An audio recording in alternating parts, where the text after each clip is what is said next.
We left the Soviet Union at a point of triumph and at a point of sadness. Triumph was they had survived the revolution to create their state. They had survived a civil war, but unfortunately they left at a point of sadness. Again, Lenin dies in 1924, and thus it seems as though the direction of this new stable Soviet state is going to be left to his successor. But the question was, who is that successor going to be? The fight was between two people for the mantle, if you will, of successor to Lenin, Leon Trotsky and Joseph Stalin. Trotsky was the famed military leader and friend and confidant of Lenin who had managed to win the Russian Civil War and so was largely considered the favorite. He was opposed by Joseph Stalin, who was much more of a political animal and was seen as the weaker of the two opponents. However, things started to change with the Russian Civil War and the war in Poland. While the Soviet Union was successful in the Civil War, they were forced into a stalemate peace with Poland. The entire point of the war was to conquer Poland, make it Soviet, in order to reach Germany and spread worldwide revolution to Germany and Austria.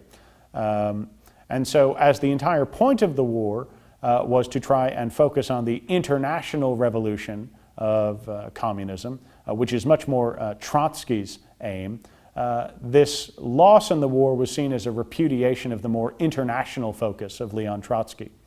In contrast, Joseph Stalin championed a focus on Russia, which was about saying, well, let's focus on socialism in one country. Functionally, let's make Russia work and then we can care about international revolution.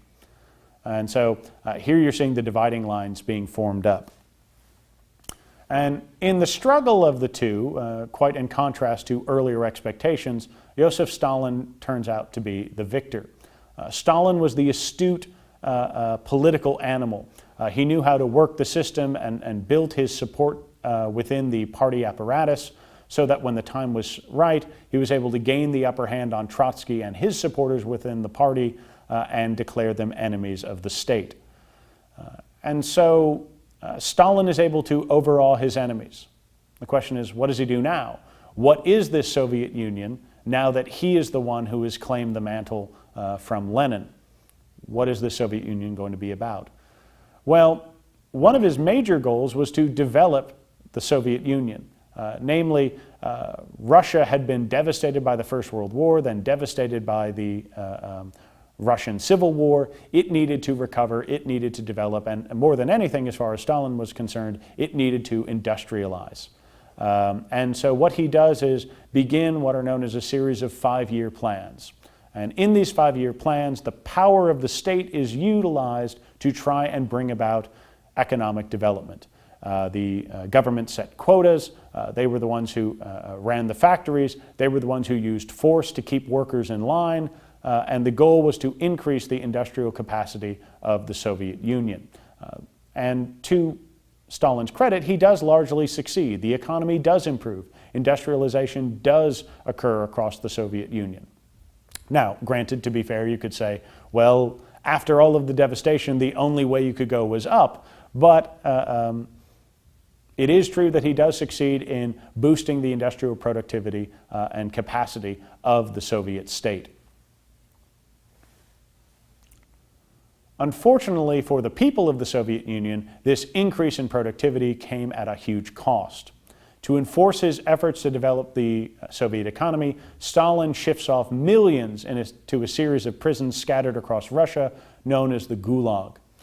Part of the reason this Gulag gets used is to support his industrial efforts. Stalin starts confiscating farmland in order to create large collectivized farms. The belief, and in this you should see sort of a connection to the second agricultural revolution and the first industrial revolution. Remember, food and industry goes hand in hand, and Stalin's smart enough to recognize this. Just his solution is not giving farmland to the peasants, it's to annex it for the state and create huge collective farms. And so many of the people who had gained this farmland from the land redistribution in the early days of the Soviet Union are now finding their land confiscated and taken back over by the state. This leads to massive resistance, and Hitler sentenced millions off to the Gulag as punishment. Stalin liberally uses the power of the state, specifically his secret police, the NKVD, or the People's Commissariat for Internal Affairs, and he uses them to not only sentence millions to the Gulag, but punish political enemies. The Gulag becomes filled with prisoners, not simply those who resist collectivization or are seen as political enemies or anything else. Indeed, the true horror of the Gulag is it becomes a system by which people can settle petty scores and score points against personal rivals. Millions of people who are innocent are sentenced to the Gulag because they're simply ratted out to the secret police by someone who doesn't like them and says, "Oh, I heard them talking ill of Stalin." And so again, what you see is people settling scores, trying to score points, maybe removing romantic rivals, all by just a whisper campaign of saying, they said the wrong thing, they did the wrong thing, they're really enemies of the state. But worse is yet to come. And largely worse is that Stalin is not only in power, it's that he's completely paranoid. Stalin is always concerned, always worried about threats to his regime, threats to his control, and therefore he uses his secret police to begin purging those areas of the government that he thinks are most a threat to him. So he targets old political rivals, most of, if you will, the old Soviet hands who had gone through the earliest days of the revolution. They find themselves labeled as enemies of the state. They find themselves thrown in the prisons. They find themselves tortured, eventually paraded out in show trials to confess their crimes after they've been tortured within an inch of their life and are happy to agree and sign any paper, and then executed. But more than political opponents, he also is desperately concerned about the military. He's worried that the military is the power base whereby a group resistant to him could form and have the power to threaten his regime.